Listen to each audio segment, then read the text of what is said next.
What's up guys, Johnny Merrill here. I'm Garrett Capel. I'm Ben Richards. My name's Anna. We're out here at Blanket Glacier Chalet.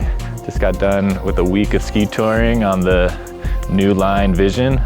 The Vision is fully redesigned this year. The thing I love about the new Vision is that it's got a similar footprint to the Optic, but it is much lighter. And so it's still burly underfoot, but having that lighter, more nimble feel makes it extremely easy to ski. Ditching some weight really hasn't ditched any of the performance elements. Like, it's still so solid underfoot, really sturdy at speeds and stuff, and also feels insanely good in the air. It's really intuitive, so I was able to ski free ride terrain in the backcountry, which is exciting because I was also touring on the ski a lot for 5 days and never felt like it was too heavy or I was exhausted. When you get to the top, you're not like completely exhausted by lugging up some heavy metal skis. For example, today we went and built a jump and we were tricking on it, and I don't feel like I'm on a touring setup. A lot of the time my biggest challenge with touring for me is that I always feel like I'm limited to how I'm gonna ski because I'm on my touring setup, and I'm like, oh, this would be sick, but I'm on my touring setup. Or I would hit this switch, whereas this ski, I don't even think about it, which is great for me, is that I can tour up there, and then once I'm out in the mountains, I can ski the way I wanna ski. Hitting a jump was just the same as I would hit a jump with any other freestyle ski. Last year I was lucky enough to be involved in a lot of the testing with this ski, and I actually spent probably 70% of my winter on a prototype version of this ski. I'm Sean Farron. I am the ski design engineer for Line Skis. These are the new Visions. The way that we went about the lightweight construction for these skis, we have carbon, glass, and flax is the new addition here. I get to use my fancy term.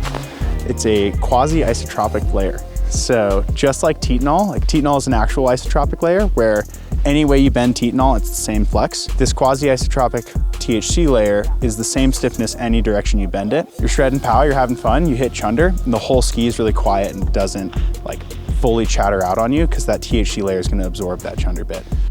They now come in 3 new widths, same as the Optics, the 96, 104, and the 114. Just like the Optic series, we have a 96, 104, and 114 for POW and free ride type skiing. I'll always pick the 114. The 96, I'm gonna put a really lightweight binding on and use that as my ultra light setup for the springtime. And then that 104 is probably a ski that I'll rip in bounds. I grab this thing oftentimes just for resort skiing if the snow's harder and I don't want as much strain on my body. And with the rocker profile, you can still nose butter and land switch and fully trick on it. We know that when you want to go out there, you're bringing your freestyle flair out into the backcountry with you. So you're going to see turned up tails on the Visions, stompable tails as well, a little stiffer in the tail. The same way that the Optics were developed to be free ride skis with their heart and freestyle, these are free tour skis with their heart and freestyle as well. If you've tried the Optic, or if you're curious about trying the Optic but you're afraid of it because of the metal, then I think the Vision is the perfect weapon for you because it has everything that the Optic offers. Still hard charging, still stiff, but it's much lighter, snappy.